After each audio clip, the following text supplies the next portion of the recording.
Enthusiasm is such a good word. It actually means to be inspired.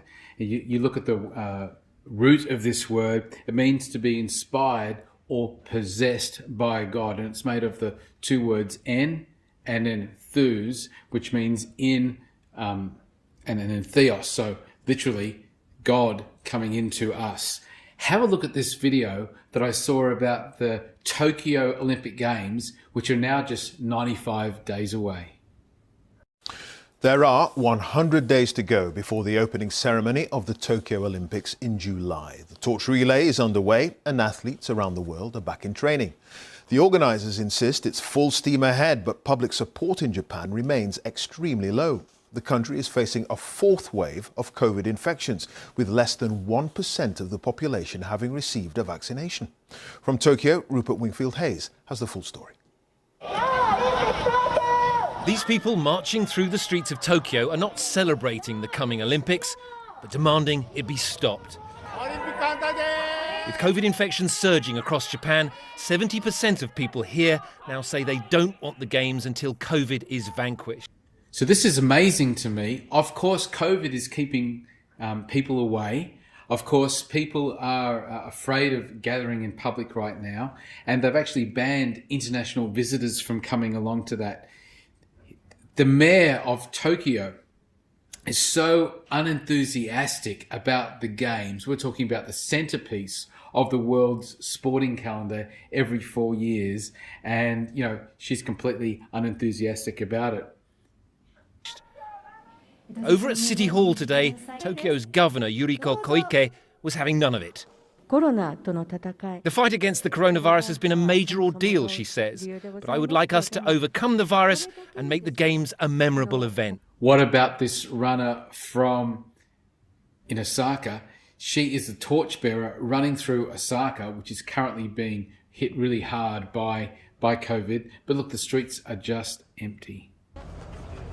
The torch relay has now reached Osaka, the current epicenter of COVID infections.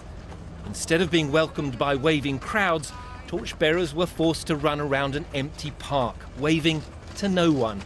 It could be a foretaste of what is to come in July. Rupert Wingfield-Hayes, BBC News, in Tokyo. In contrast, I remember the Sydney Olympics. They were incredible. What a wonderful spirit the Sydney Olympics had about them. There were 40,000 volunteers that had to apply for the job, and they became known as the Games Force. They provided essential services like drivers, they were crowd control people, they were parking attendants, they were translators, they were team managers. They really got around the Games, and they made an incredible difference. Even the uniform. Have a look at this picture. Do you remember those? I was in Sydney for the Olympic Games, and I began to see these uniforms everywhere, and they just spoke colour and they spoke help. And I remember walking into the Olympic Stadium on day one of the athletics carnival, and I was just blown away by the presentation, by the enthusiasm, by the welcoming, by the big heart. And I thought, wow, Sydney has really put on a great Games here. And apparently there was great camaraderie and great buzz about the team, the volunteer team we're talking about, and they meet regularly for reunions and things like that. Here's the point I want to make today. Enthusiasm makes a difference. It attracts people. It inspires people. Today, one of our pastors, Brian Milford, posted, and I want to read that to you. I was quite inspired by this, just reading it this morning. An encouraging word. It comes from Philippians 2, verse 3. This is the NIV. Do nothing out of selfish ambition or vain conceit. Rather, in humility, value others above yourself. And, this is from the U version, a daily devotional that Pastor Brian reads, and he passes that on to us. And so in that verse, we're reminded not to be selfish and don't live life as if it's all about trying to impress others, right? So in other words, it's not all about you. It's not all about me. It's an interesting thing because we are so self-focused and we are so interested in ourselves, but the Bible actually turns this around and says it's not about you.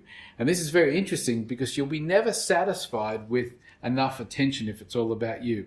You'll be never satisfied with enough accomplishment if it's always about you. You'll always want more, this word went on to say.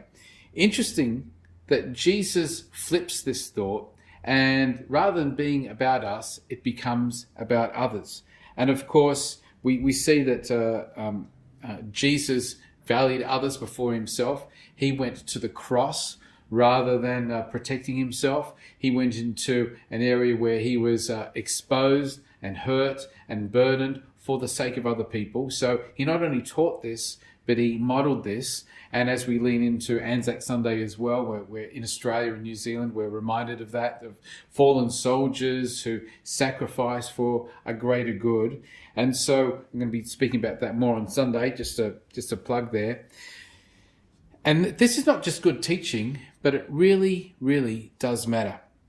Not only does it teach us to love like God does, which is unconditionally and loving for other people, but it also teaches us humility. It teaches us to find our place where we belong in things and be comfortable with that.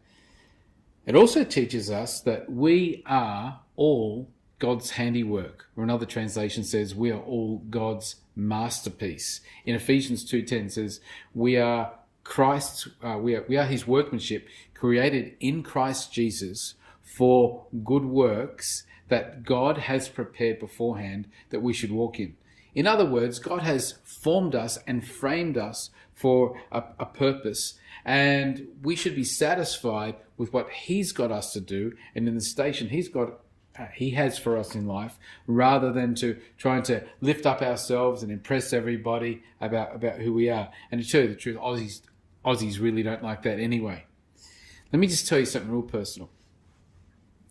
I am happiest when I'm serving other people.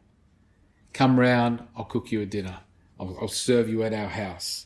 I'm happiest when I'm looking after other people, when I'm reaching out, when I'm caring, when I'm helping you around the place, when I'm doing something.